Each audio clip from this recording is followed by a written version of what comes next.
que Nizar Sabbour est vraiment un peintre syrien. Ses portraits sont vraiment des portraits de l'âme syrienne. Mais au-delà de l'âme syrienne, il atteint l'âme universelle. Parce que le temps, ça nous concerne tous, hein, qu'on soit d'Occident, du monde arabe, d'Asie, d'Afrique. Peu importe, nous sommes tous concernés par le temps, par l'éternité.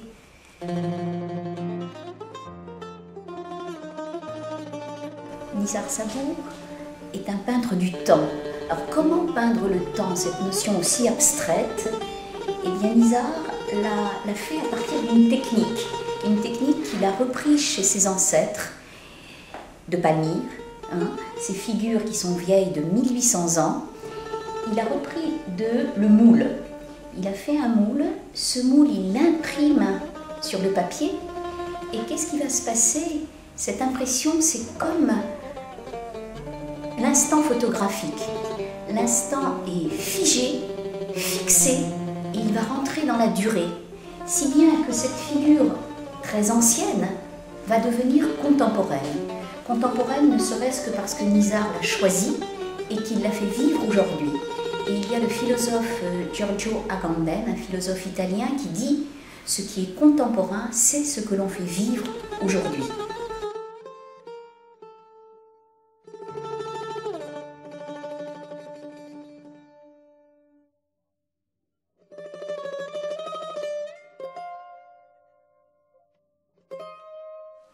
La question de la couleur est très importante pour Nizar. Il était très content que nous abordions ça ensemble.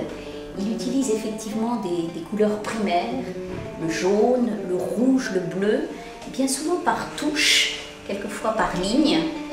Et en fait, quand il met ces touches de couleurs, il souhaite casser un peu le statisme des portraits et emmener notre regard dans un mouvement, dans un mouvement dynamique. Et il aime beaucoup, il est très marqué par les miniatures irakiennes et syriennes du XVIe siècle. Et en fait, il essaie de faire de ses propres peintures un texte visuel, de simplifier pour qu'il y ait une meilleure perception du spectateur. Pour lui, le regard du spectateur est très important, il respecte beaucoup le regard de celui qui va justement regarder ses œuvres. Alors, dans certaines peintures, dans certains tableaux, nous trouvons une écriture. C'est à la fois, il mélange à la fois une écriture ancienne et une écriture actuelle. Et ce qui l'intéresse, ce n'est pas réellement le texte, mais plutôt la composition. Cette écriture horizontale, verticale, lui sert à composer. Et on s'aperçoit que ces tableaux sont très composés. Je me suis amusée à demander à Nizar qu'est-ce qu'il pensait des Marilyn Monroe de Andy Warhol.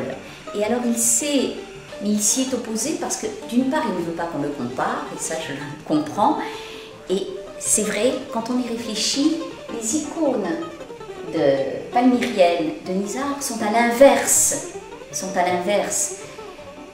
des Marilyn Monroe de Warhol. En fait, les Marilyn Monroe de Warhol vont fixer l'éphémère, alors que Nizar fixe l'éternité. Donc nous sommes à l'inverse. Et cette notion d'inverse est très importante dans l'œuvre de Nizar, puisqu'il travaille en négatif. Et on retrouve la trace, et on retrouve que ce qui est derrière, ce qui est caché, est bien plus important que ce que l'on voit.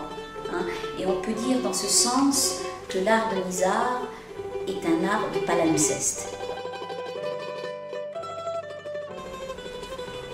Depuis que j'ai découvert l'art du monde arabe, et en particulier l'art du Moyen-Orient, je dirais qu'en général, de manière générale, l'artiste du monde arabe se tourne vers ces mythes millénaires, comme Gilgamesh, comme Palmyre, et il fait remonter ce berceau de l'humanité jusqu'à nous.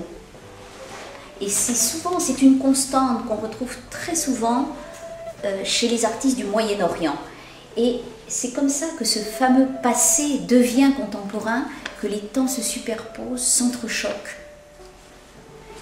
Et en fait, Nisard ici fait surgir une archéologie, mais qui lui est très personnelle, hein, et pour l'Occident, pour nous, c'est intéressant, parce que ce berceau de l'humanité, c'est aussi le nôtre, hein, on s'y retrouve. Et on retrouve des valeurs qui étaient peut-être oubliées, cachées. Et je crois que les Occidentaux, nous avons beaucoup à recevoir de ce regard sur l'Antiquité, sur le passé.